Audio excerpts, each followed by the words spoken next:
Hello. So I wanted to make this video as a bit of an announcement for this.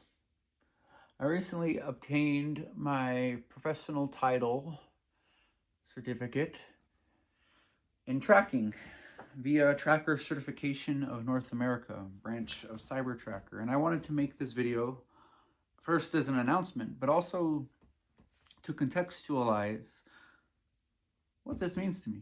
And this video is going to be a bit personal because I'm going to be opening up about some challenges that I have faced as a means to contextualize this thing right here.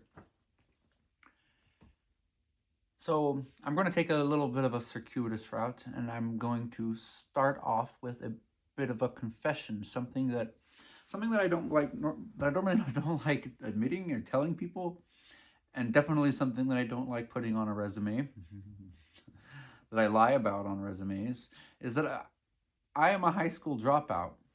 And this is always something that has been a monkey on my back. And I've tried going to adult school and getting my GED.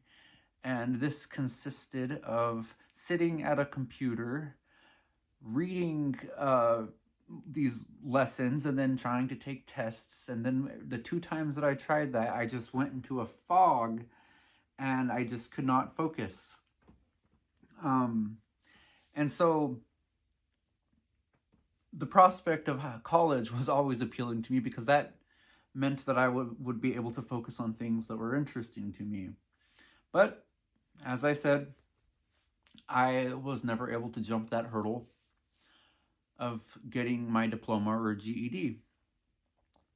And there's a lot of reasons for this.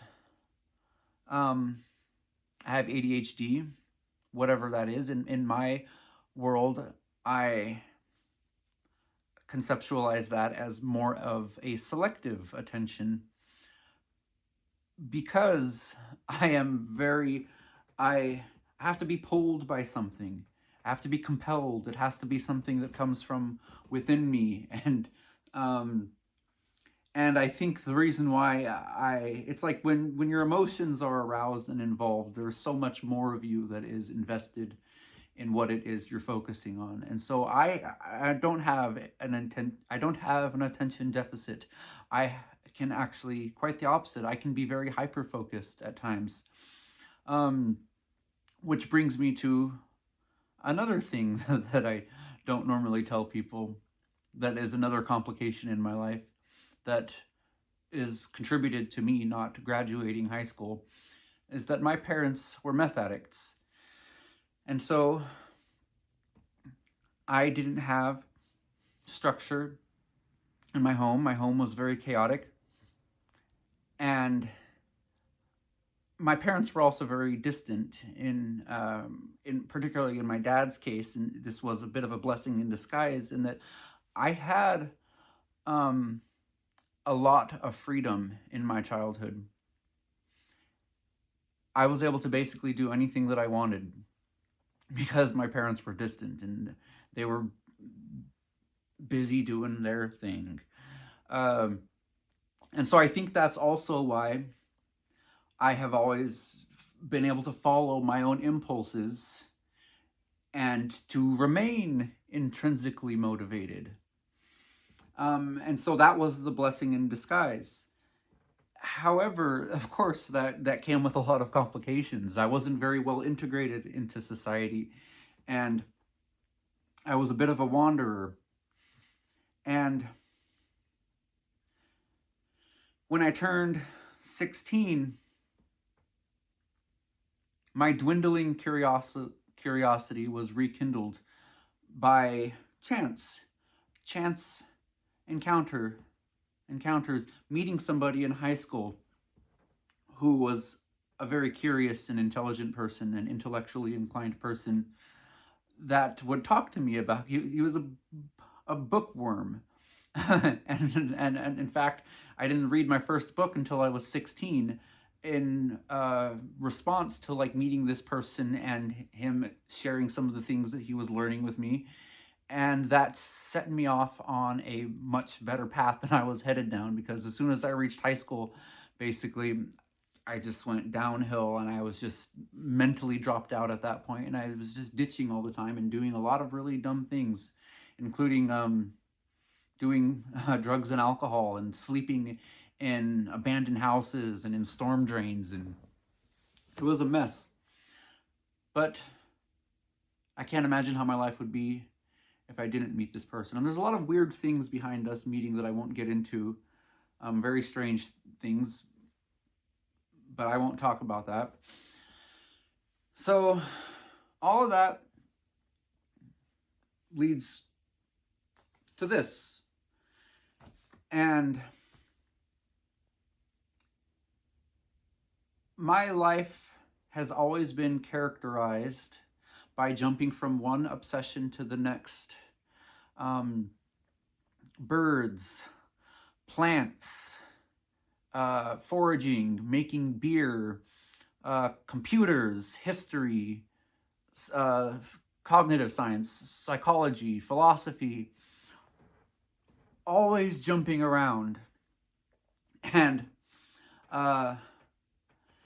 in a way, all of that jumping around sort of culminated into this, because I explored a lot, and I found when I was 16, as a result of meeting this person, I explored all the nooks and crannies of the internet and found a lot of really interesting things, including documentaries and learning about the state of the world and becoming aware of much broader social issues, and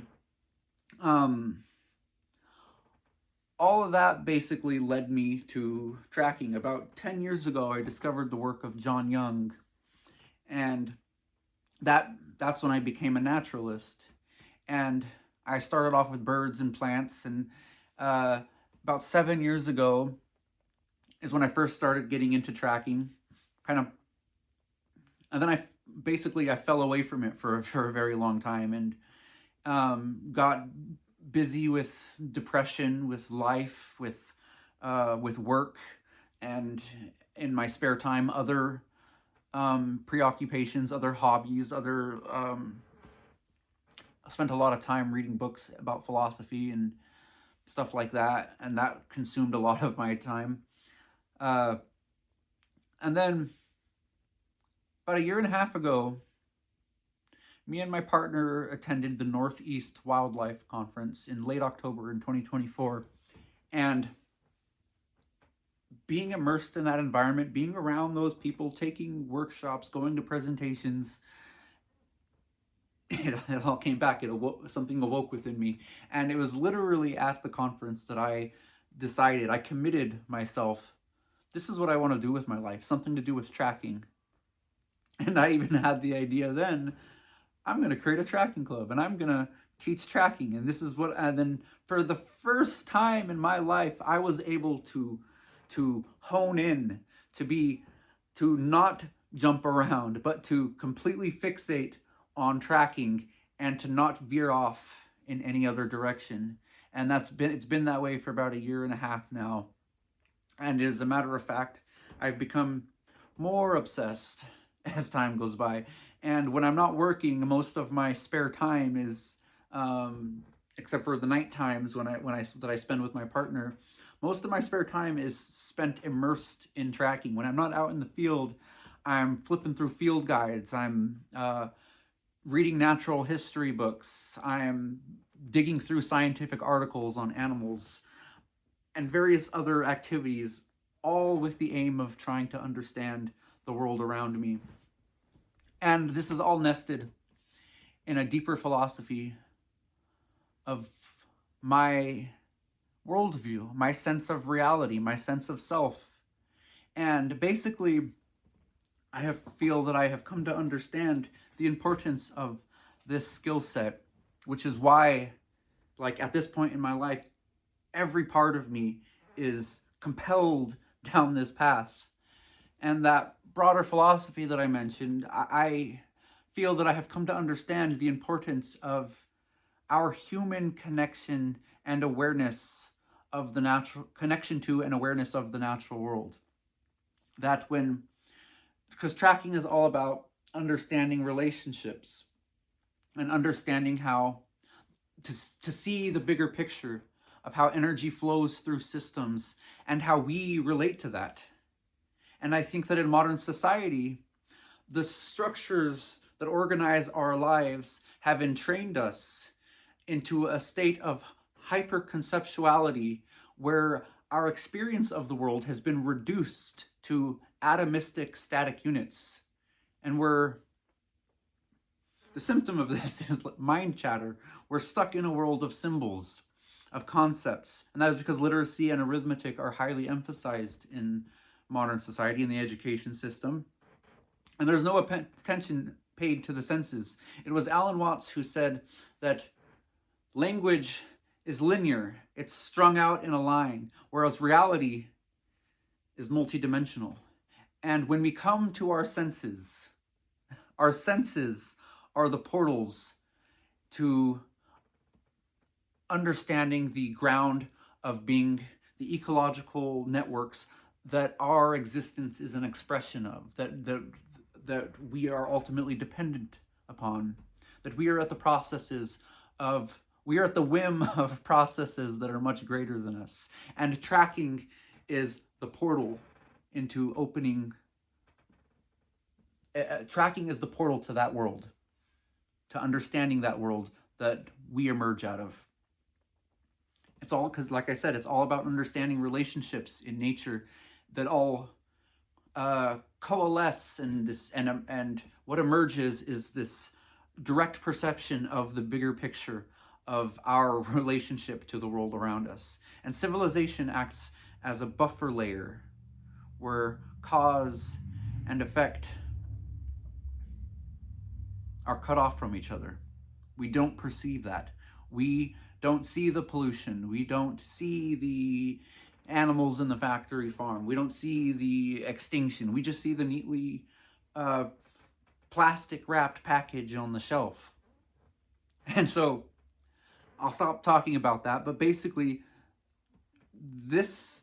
everything that I just said right now is to contextualize just how important this thing is to me. And I'm going to continue down this path. I'm going to try to be the best naturalist that I can be, and I want to teach, I want to share this beautiful thing that I have discovered through amazing people that I've discovered on the internet, whom I've immersed myself through in the world through their eyes. And